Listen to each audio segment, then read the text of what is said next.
You're listening to the Corbett Report. Hillary Rodham Clinton is a Wall Street-backed warmonger whose potential election as President of the United States this November poses an existential threat, not just to Americans, but to all of humanity.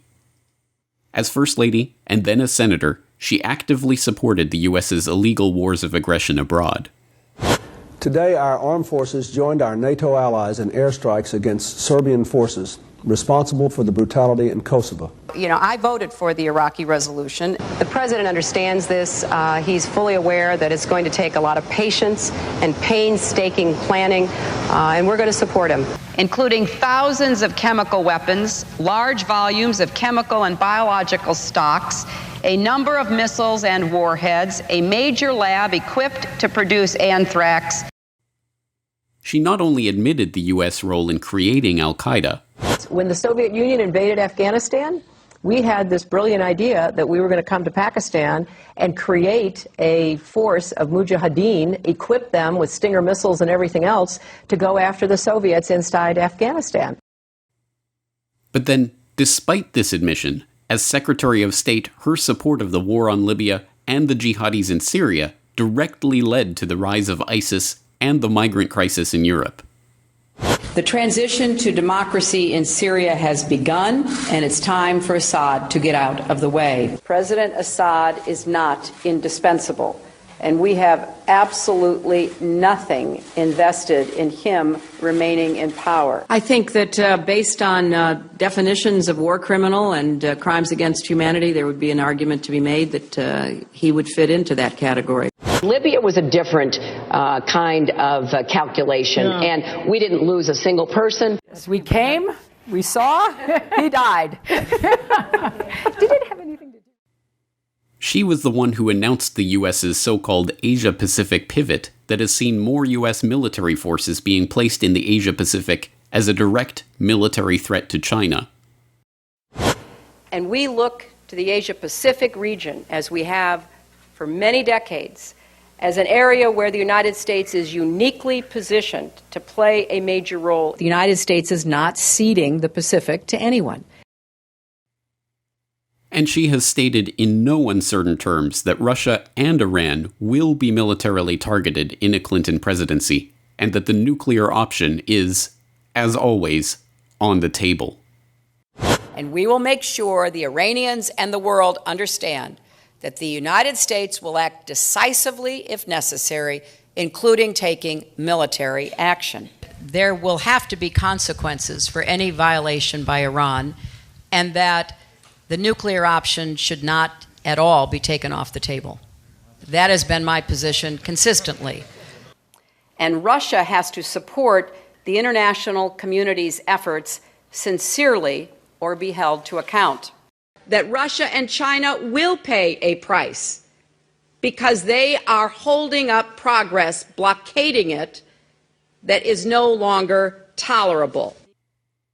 And unlike her many, many political statements of convenience that are merely a reflection of whatever is most politically acceptable at the moment.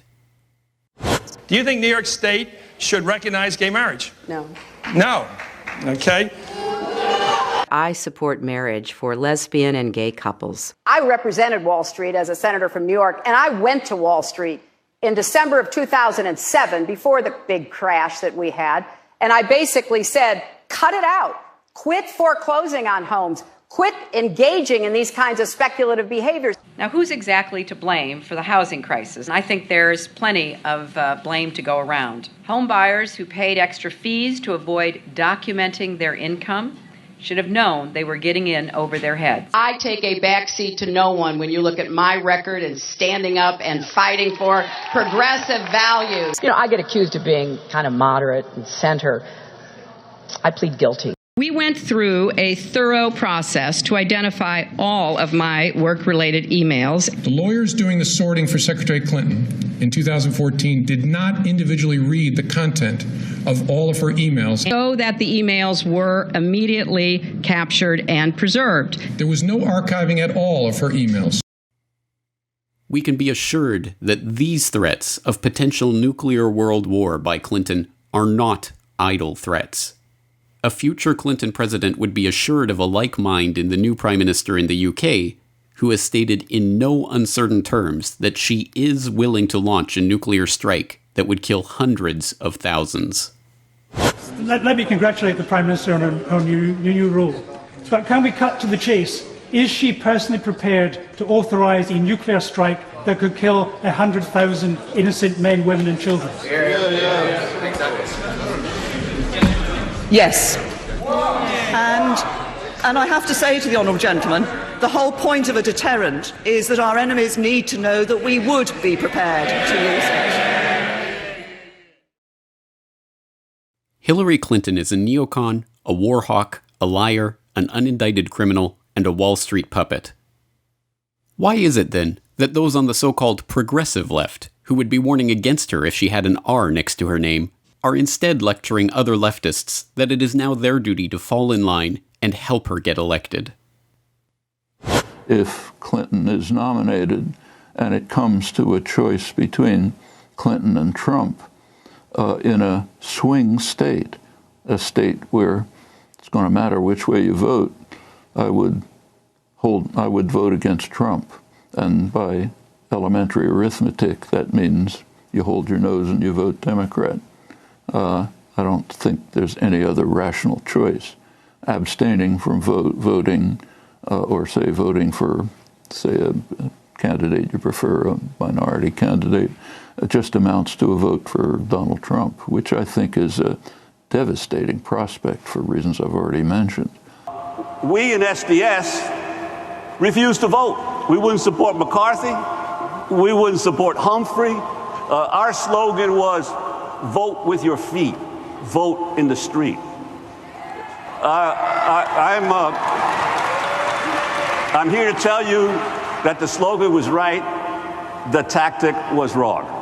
I think that the country, in retrospect, there would not have been a substantive change. There would have been a positive change if Nixon had not been elected. But you learn from your mistakes. Hopefully other generations learn from the mistakes of those who came before them. We're all here today because we're with her, and we're going to work our hearts out to make Hillary Clinton the next president of the United States. She will be the Democratic nominee for president. And I intend to do everything I can to make certain she will be the next president of the United States. The message here is as clear as it is predictable and disappointing.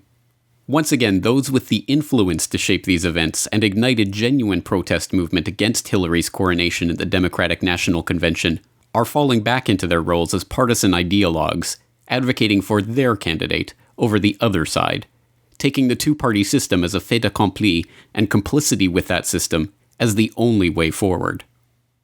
But as Michelle Chossudovsky of globalresearch.ca points out, this election is fundamentally different.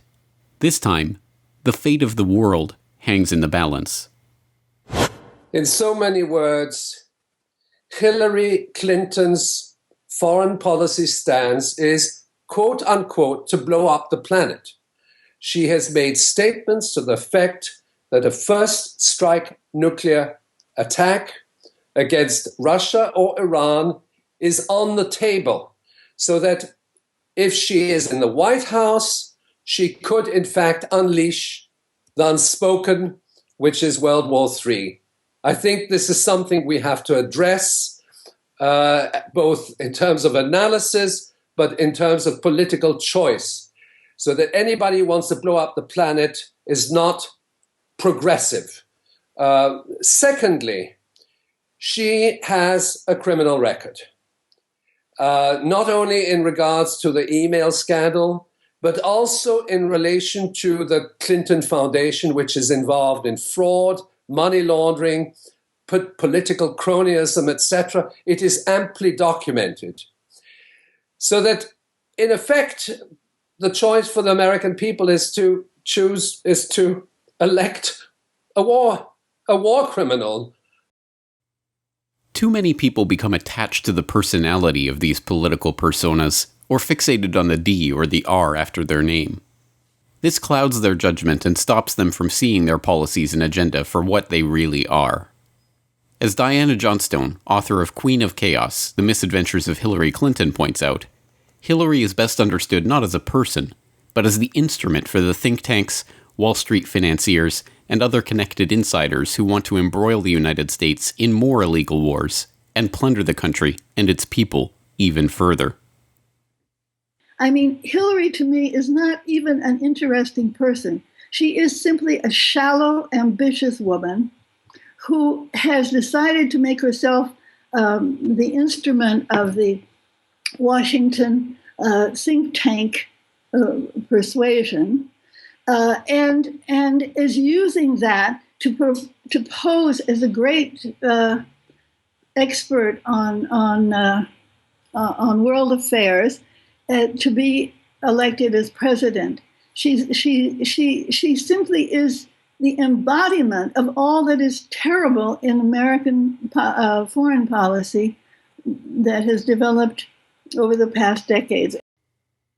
It is no hyperbole to say that the election of Hillary Clinton as president this November would be one of the greatest tragedies in the history of the United States, and perhaps the world. It is incumbent on people of all stripes, American and non-American, Republican and Democrat, progressive and libertarian, anarchists, and those who have never thought about politics a day in their life, to protest her nomination at the Democratic National Convention, work against her campaign for president, and avert the nuclear nightmare that is now coming into view.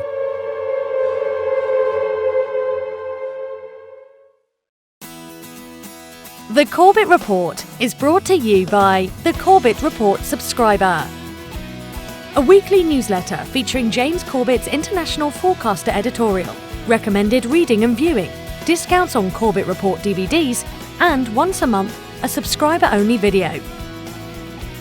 Sign up today to start receiving your copy at corbettreport.com/support.